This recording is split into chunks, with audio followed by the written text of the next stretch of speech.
One of the more unique aviation concepts during the interwar period was the oxymoronic-sounding heavy fighter. Unlike their more well-known brethren, such as the Spitfire and Messerschmitt 109, heavy fighters are a unique type that typically have two engines, heavy armament, and sometimes multiple crew members. Most air forces between the world wars had developed long-range, medium, or heavy bombers, intended to smash enemy cities.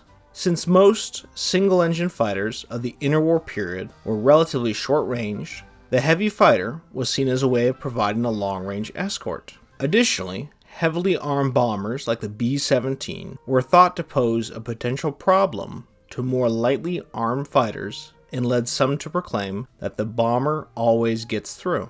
While this turned out to be an overstatement, it was a concern that called for a fighter with heavier armament. Many heavy fighters were equipped with rapid-firing cannons in addition to machine guns. On the drawing board, these big fighters were supposed to be able to effectively fight enemy fighters as well. As we will see, the drawing board did not always translate to the real world, but the basic idea was to have an effective interceptor that could also cover great distances at a high speed and pack a big punch. For this video, I am looking at designs that were originally intended as a daytime escort or interceptor. I am not including light bombers like the de Havilland Mosquito or dedicated night fighters like the P-60 Black Widow. If you'd like a video on those, please leave a comment down below.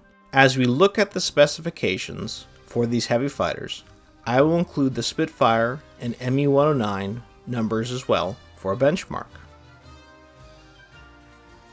The Messerschmitt 110 was one of the most famous heavy fighters of World War II.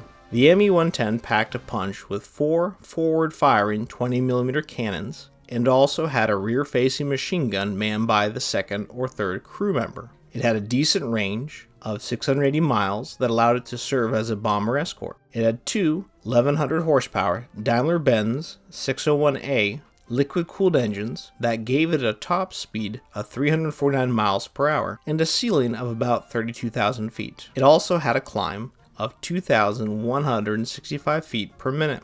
It had a maximum takeoff weight of about 15,000 pounds when loaded. It enjoyed early success in the war versus a Polish and French aircraft, and also older British designs. However, it proved to be outclassed by the Spitfire during the Battle of Britain, as it was not very maneuverable and not even as fast.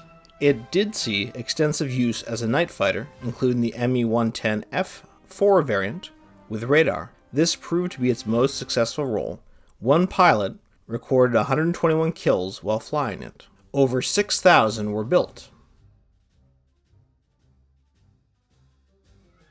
The Kawasaki Ki45, known as the Nick to the Allies, was the Japanese heavy fighter which was designed as a long-range bomber escort and interceptor. The first prototype was flown in January of 1939, but trouble with the engines delayed the launch until late 1941. It had a top speed of 340 miles per hour from its two Mitsubishi 1080 horsepower HA-102 engines. It had a climb rate of about 2,500 feet per minute. It had a ceiling of about 33,000 feet, but its engines struggled at higher altitudes. However, it had an excellent range of over 1,200 miles, which allowed it to escort the Japanese light and medium bombers all across the Pacific. The standard variant was equipped with two forward-firing 12.7mm machine guns and a 20mm cannon. It also had a rear-firing 7.92mm machine gun. Its normal weight was about 1,600 pounds, making it a little lighter than the Me-110. Like the Me-110, its performance was found lacking, even against older fighters. It was then mainly used as a night fighter and an interceptor versus the initially unescorted US bombers, including the P-29 Super Fortress.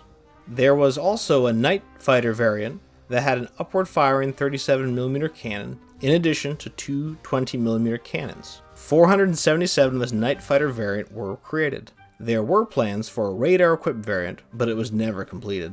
It was also used to carry out the first kamikaze attacks in May of 1944. There were a total of 1,675 of the combined variants produced.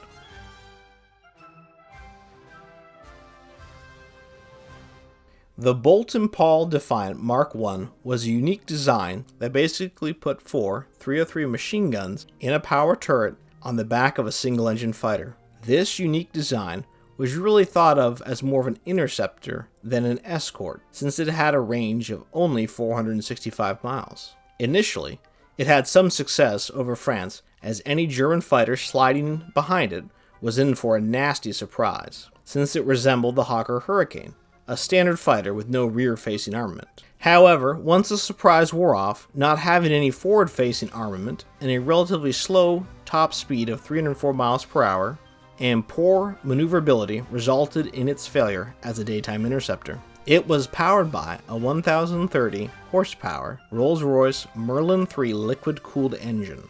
It had a respectable climb rate of a little over 2,000 feet per minute. Its maximum takeoff weight was about 8,600 pounds, making it the lightest of the heavy fighters. Like the Me-110, its most successful role was as a night fighter utilizing radar. At its peak of use, 13 squadrons flew the night fighter variant of it. Over 1,000 Defiants were built, with the bulk seeing use as night fighters.